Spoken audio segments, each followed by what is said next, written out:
Assalamualaikum warahmatullahi wabarakatuh. Saya Zaki Hilyan Siddiq dari jurusan Pengembangan Masyarakat Islam semester 1 kelas B dengan NIM 124404059. Video ini dibuat untuk melaksanakan tugas ujian akhir semester dari mata kuliah Ulumul Quran.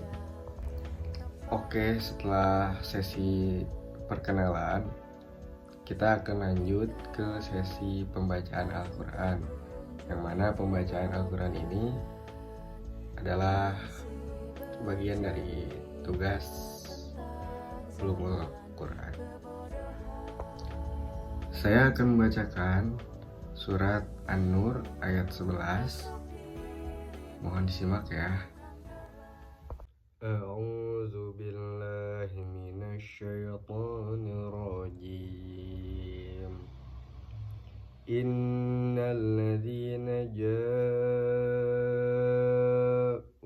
bil ifki usbatum minkum la tahsabuhu syarran lakum bal huwa khairul lakum likulli imri'in minhum maktasaba minal itsm walladzi yatawalla kibrahu minhum lahu adzabun adzim.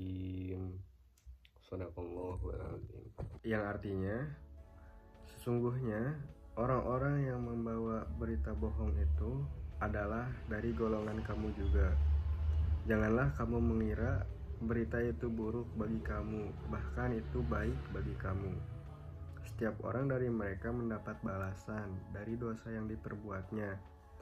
Dan barang siapa di antara mereka yang mengambil bagian terbesar dari dosa yang diperbuatnya, dia mendapat azab yang besar pula. Berikutnya kita masuk ke asbabun nuzul dari surat An-Nur ayat 11 ini, kawan-kawan. Asbabun nuzul surat An-Nur ayat 11 ini berhubungan dengan peristiwa besar yang dikenal sebagai hadisul ifk, yaitu kisah fitnah.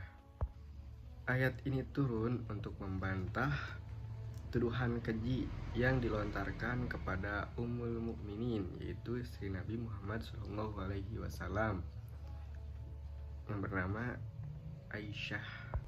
Aisyah radhiyallahu anha.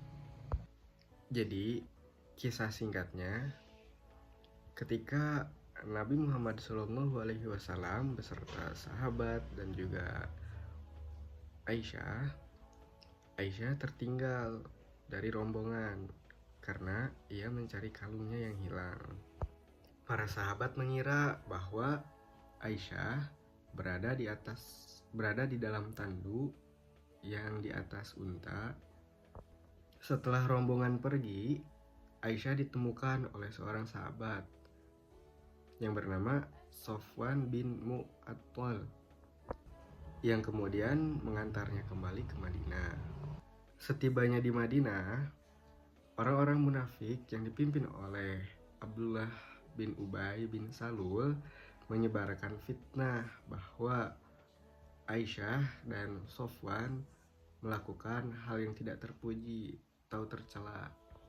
Fitnah ini sangat menyebar luas sehingga mengguncang keluarga Nabi Muhammad SAW dan masyarakat Islam pada saat itu. Aisyah radhiyallahu anha sangat terpukul atas tuduhan ini hingga ia jatuh sakit. Rasulullah pun hingga sedih walaupun beliau tidak mempercayai tuduhan tersebut.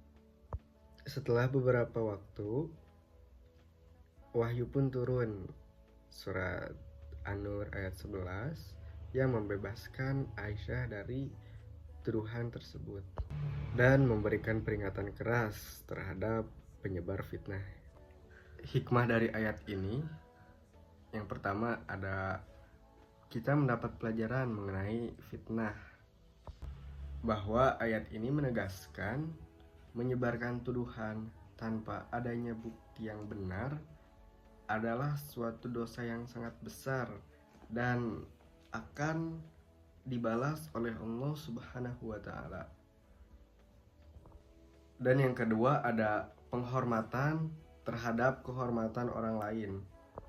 Islam mengajarkan bahwa kehormatan seseorang dan orang lain itu mesti kita jaga, mesti kita saling jaga satu sama lain, tidak dirusak ataupun dijelek-jelek ya. Harus dilindungi dan tidak boleh dirusak oleh fitnah. Yang ketiga ada keadilan ilahi. Allah akan membalas setiap orang atas dosa yang telah ia lakukan. Nah, apalagi yang menyebarkan fitnah, termasuk mereka yang memulai dan menyebarkan fitnah seseorang. Ini semua menurut hadis riwayat Bukhari dan Muslim. Lalu surat An-Nur ayat 11 ini termasuk dalam kategori Madaniyah. Karena ayat ini diturunkan setelah Nabi Muhammad SAW berhijrah ke Madinah. Ciri-ciri Madaniyah yang terdapat dalam surat atau ayat ini ialah sebagai berikut. Yang pertama, diturunkan setelah hijrah. Yang kedua, berhubungan dengan hukum sosial. Yang ketiga, mengandung ancaman bagi pelaku dosa. Baik, sekian pemaparan materi dari saya. Terima kasih sudah menyimak dan wassalamualaikum warahmatullahi wabarakatuh.